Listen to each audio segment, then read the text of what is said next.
Items ang pinaniniwalaang may potensyal na magpawalang sala sa kanilang kliyente.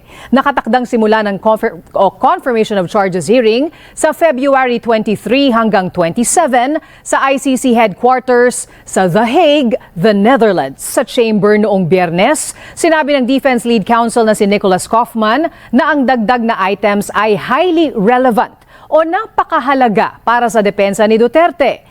Magandang umaga po. Sorry po, napaubo ko ha. Pero anyway, iba ko nga ba ho, hindi pa gumagaling hanggang ngayon, 2 linggo na. Ang iniisip ko nga, baka bukas ako'y magpunta na uli sa doktor at humingi ng referral sa aking GP para mag-x-ray dahil alam nyo naman kami mga hikain, we're also prone to pneumonia. Pero nakakabahala na nga po itong ubo ko at saka pamamalat ko, no? Mahigit 2 buwan na, ay 2 linggo na, hindi naman buwan, 2 linggo na. No? So baka bukas po, kumuha na ako ng referral for x-ray nang malaman kung ano ba itong nangyayari sa akin. No? Pero anyway, wala naman po siguro to dahil ito lang po ay talagang dulot din ng biglang pagbaba ng temperatura dito sa Dahig. Dati kasi from summer, alam mo, karanasan ko po sa Amerika kapag fall, unti-unting lumalamig. Pero dito po sa Dahig, dahil tabing dagat, talagang biglang bagsak po ang temperatura. No? At saka paiba-iba talagang panahon, kaya napakahirap. No? At pati yung mga pinakamalulusog ay walang nangyayari kundi nagkakasakit dahil talagang hindi maintindihan ng katawan. Kung mainit, malamig, minsan mainit, minsan malamig, sa isang araw, po pwedeng umakyat, bumaba ang temperatura. Ganyan po talaga ang kalagayan ng panahon dito sa Dahig. Pero ngayon po, nais ko talaga pag-usapan, ano pa talaga ang kalagayan ni tatay? At well, ako nga po may mga hindi naintindihan nung una kasi nga po pag binabasa mo ang mga records sa official ICC webpage, karamihan heavily redacted. Ibig sabihin, naka-black at hindi mo maintindihan ang totoong kwento. Now, bakit gusto kong pag-usapan ang kalagayan ni Tatay Digong? Kasi marami nagsasabi, ano ba talaga ang kalagayan ni Tatay Digong? Siyempre, di ko naman maisagot. Una-una, di ko naman nakikita si Tatay Digong.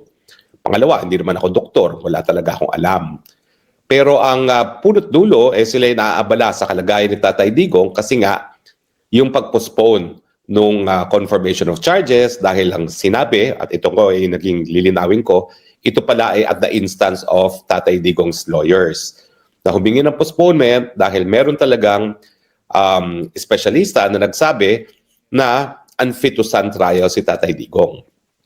So parandali ang nakansela ang proceedings, bagamat ang pagkakaintindi ko nung una yung detention facility ang humingi ng ganitong advice. Pero ngayon mukhang ang nagbigay ng ganitong advice ay itong panig na ni Tatay Digong. No? Ngayon, ang tanong na iba, ano ba yung ibig sabihin na yan? Kapag ikaw ay unable to stand trial, talaga bang bilang na ang araw sa mundong ito ni Tatay Digong? Well, una-una, yan pong gusto ko sagutin. Hindi naman po ibig sabihin na palibasa unable to stand trial, bilang na ang buhay ni Tatay Digong. Sa ICC Rome Statute po, ang inability to stand trial ay hindi kung ikaw ay papanaw na. Meron po mga batayan sa 3 kaso, no? Yung kaso ni Lubanga, kaso ni Katanga at saka ni Bemba, kung saan yung inability to stand trial ay tinitignan ng korte una-una yung kakayahan ng akusado na maintindihan yung mga paratang labang sa kanya. Understand the charges. Pangalawa, understand the conduct of the proceeding. Naintindihan kung paano yung gagawin sa paglilitis. Pangatlo, kung mabibigyan ng instruction ng abogado effectively. At pang-apat, kung siya'y makakasunod at marirecall niya ang proceedings sufficiently. So yun po yung 4 na basihan. Kung ang isang akusado is still able or unable to stand trial. Understand the charges, understand the conduct of the proceedings, instruct court counsel effectively, and follow and recall proceedings sufficiently. Now, kapag sinabi pong ng defense na unable to stand trial, hindi po ibig sabihin niya na bilang ng buhay.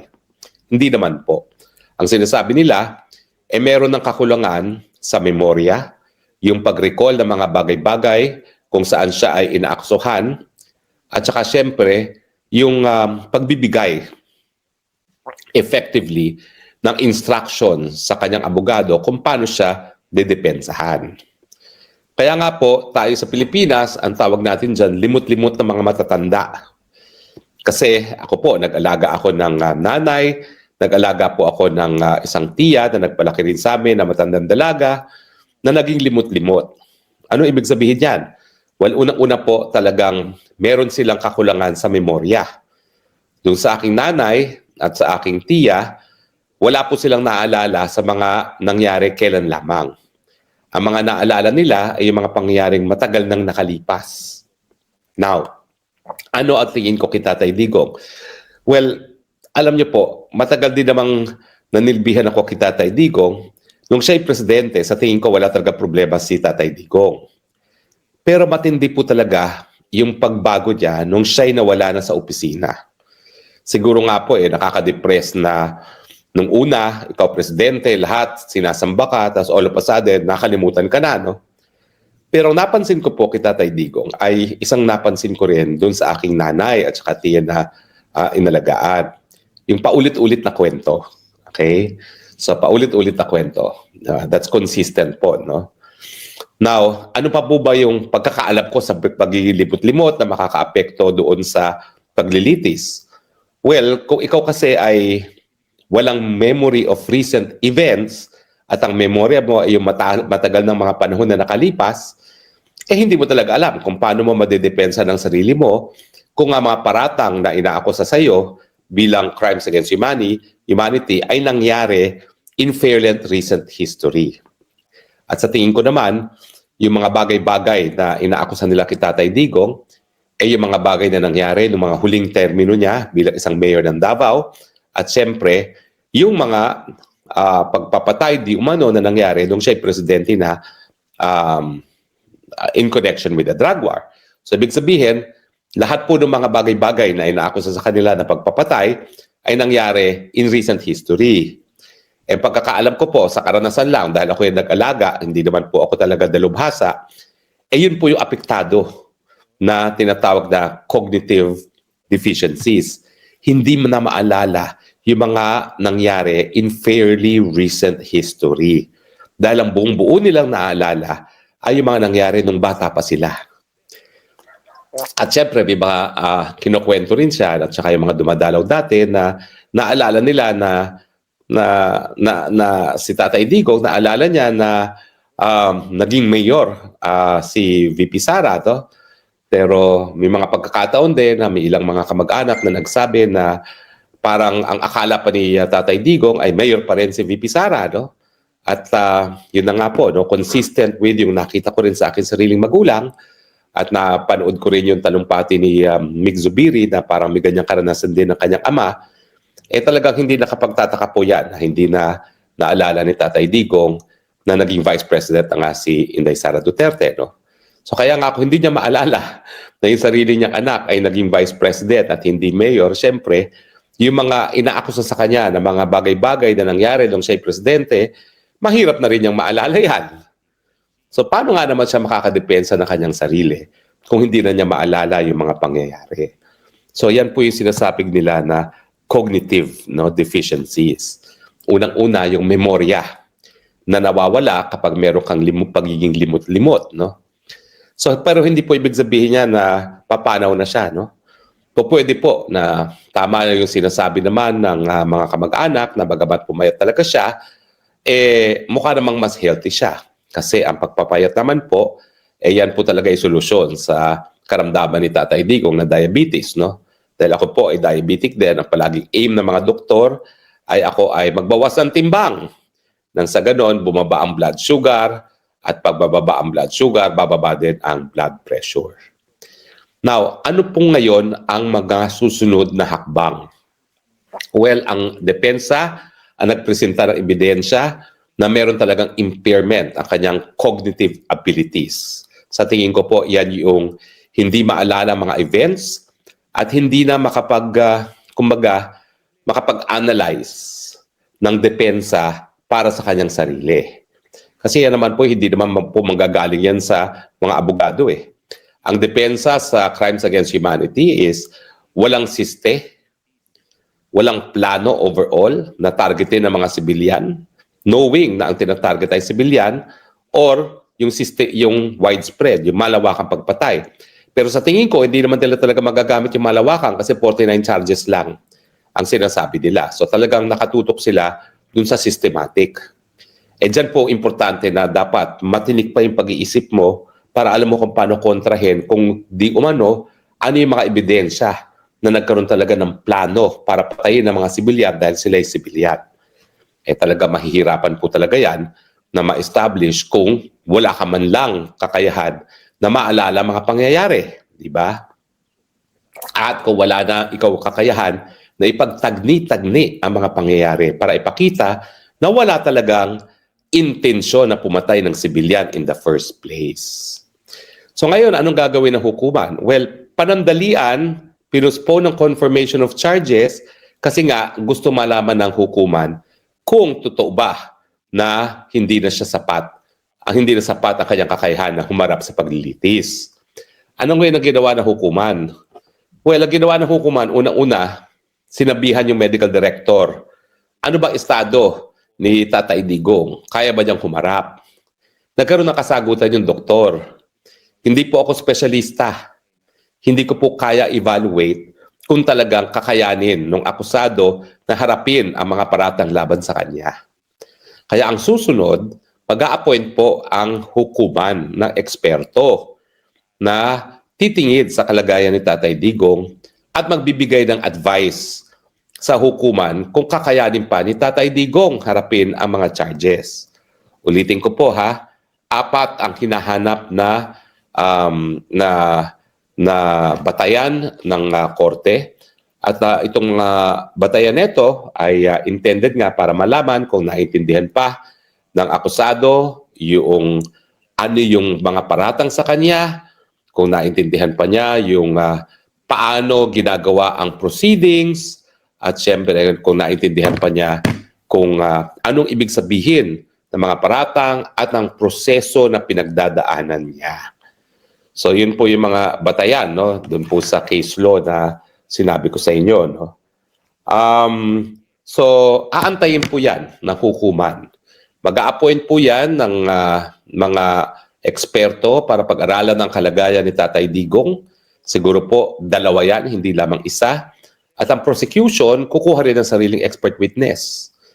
Pero ako naman, naniniwala ako na walang dalubhasa na magbibigay lamang ng desisyon o ng kanyang opinion dahil yan ang gustong opinion ng mga abogado. Naniniwala naman po ko sa katapatan ng lahat ng mga profesional na doktor, lalong-lalo na mga espesyalista, na hindi naman sila magsasabi ng mga bagay-bagay na walang pundasyon sa siyensya. So, I guess ang mensahe ko, wag po kayong maabala. Wala naman pong banta sa buhay ni Tatay Digong ngayon. Other than siya'y 80 anyos na. At syempre, alam naman natin na ang mga 80 anyos, hindi naman talaga tatagal yan ng 50 years pa. Pero, hindi po talaga siya, kumbaga, babawi ng buhay kahit na agad-agaran. Bagamat siguro po, dahil na lang sa mga natural causes, dahil siya'y 80 na. So, ibig sabihin, wala pong sakit si Tatay Digong na magiging dahilan ng kanyang pagkamatay. Hindi po yun yung inability to face trial na sinasabi. Ang inability po, ay yun nga po, yung maintindihan kung anong paratang sa kanya at kung paano niya mabibigyan ng depensa ang kanyang sarili dahil nga po wala na siyang sapat na cognitive ability o sapat na pag-iisip para gumawa ng ganyang depensa, lalong-lalo na kung wala na talaga siyang memorya sa mga pangyayari. So yun po ang aking gusto i-emphasize. Wala naman pong banta sa buhay ni Tatay Digong. Ang pinag-uusapan ngayon, babasahin ko po uli kung ano yung kinakailangan sagutin ng mga eksperto. No?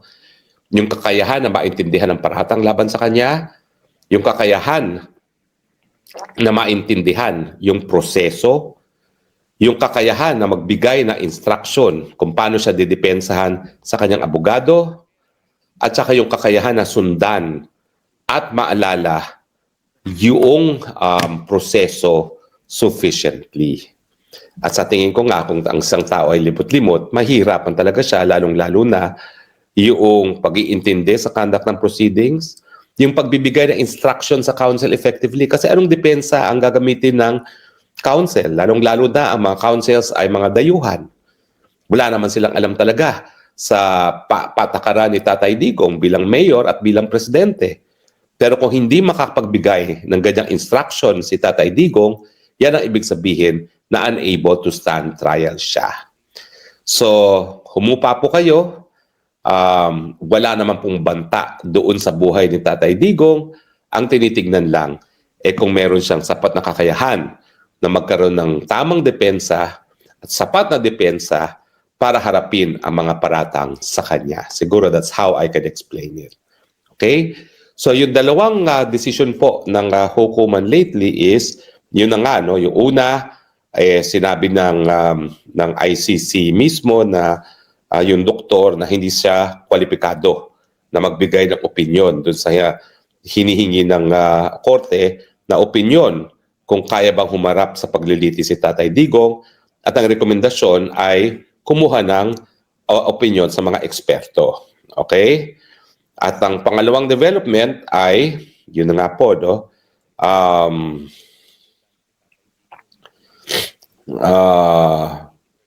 Sabi nila, magbibigay sila ng roster ng qualified expert para pag-aralan nga ang kondisyon ni Tatay Digong. But so far, mukha naman pong healthy ang Tatay Digong, huwag kayong mag-alala. Ang matinitignan lang ay yung kakayahan kung paano nga haharap sa kanyang kaso. Okay? Well, anyway, patuloy po nating ipagdasal ang Tatay Digong. Ang mga importanteng mga nakabinbin sa hukuman, yung issue na meron bang jurisdiction ang korte. Sa akin naman, kung sasagutin na ng hukuman yan at ang sagot ay walang jurisdiction, ang resulta, case dismissed. Hindi na kinakailangan pag-aralan ang estado ng kakayahan ni Tatay Digong humarap sa paglilitis kung wala nang paglilitis at all. Kaya hindi ko nga maintindihan bakit hindi pa yan ang unahin ngayon ng hukuman. Kasi kung talaga wala namang jurisdiction at yan ay legal issue naman, wala namang kinakailangan na factual issue dyan. Ang titignan lang yung date.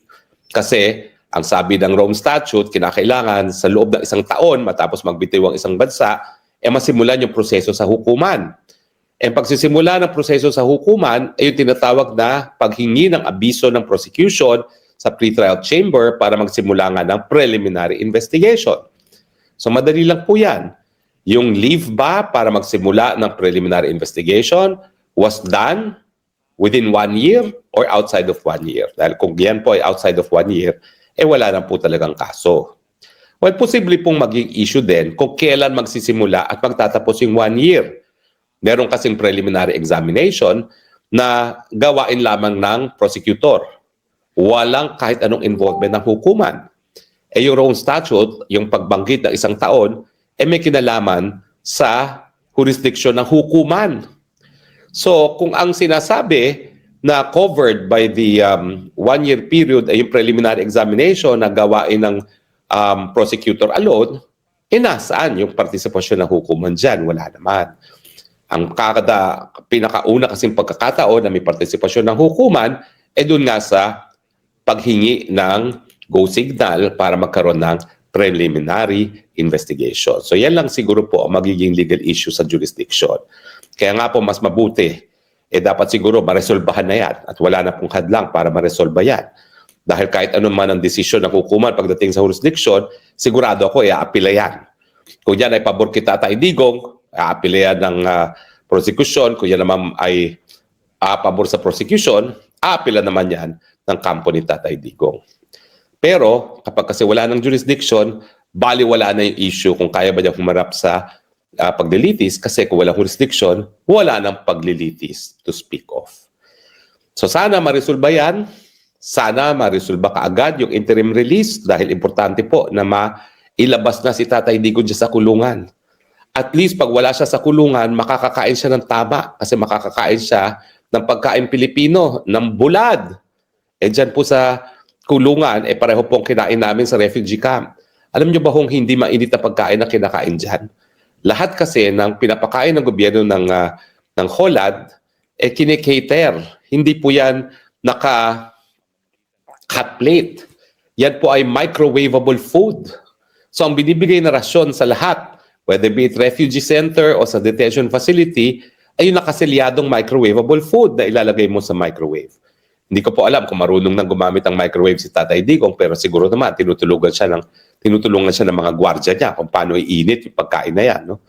Pero yan lang po kinakain niya. So at least kung siya ay naka-interim release, makakakain siya ng bulad, makakakain siya ng pakbet na gustong-gusto niya at saka ng munggo. Dahil alam ko, yan ang mga paboritong pagkain ni Tatay Digong. At syempre, kung siya ay naka-interim release, pwede na rin mag-hire ang pamilya ng 24-hour caregiver. Whether be it a midwife or a nurse, at least meron ng susubaybay kay Tatay Digong. Kasi nga, miski bago pa siya makulong, meron na siyang tukod sa paglalakad. Dahil talagang medyo unstable ng paglalakad dahil nga doon sa aksidente niya sa motorsiklo. No? So sana nga po, mag-grant kaagad din yung kanyang interim release. No? At ako naman po ay confident na dahil on humanitarian grounds, makatao naman po yung mga hukom na yan, mabibigyan ng interim release si Tatay Digong, lalong-lalo na may issue kung kaya pa niyang harapin ang mga paratang laban sa kanya. Anyway, maraming salamat po. Ang konklusyon natin, wala pong banta sa buhay, pero pinag-aaralan kakayahan na humarap sa paglilitis. Maraming salamat po sa inyong patuloy pagtangkilik. Ito po ang inyong Spoksang Bayan, humihingi ng dalangin para kay Tatay Digong. Ma-dismiss na sana ang kaso on the ground na lack of jurisdiction. Mabigyan sana siya ng interim release sa lalong mabilis na panahon. At sana nga po, masunod ang kagustuhan ng Panginoon na wag na ituloy ang paglilitis dahil wala na sa sapat na kakayahan harapin ang paglilitis na yan ni si Tatay Digong. Have a good day po. I love you, Philippines. You're the only country I have. You're the only country that I will love. Bye!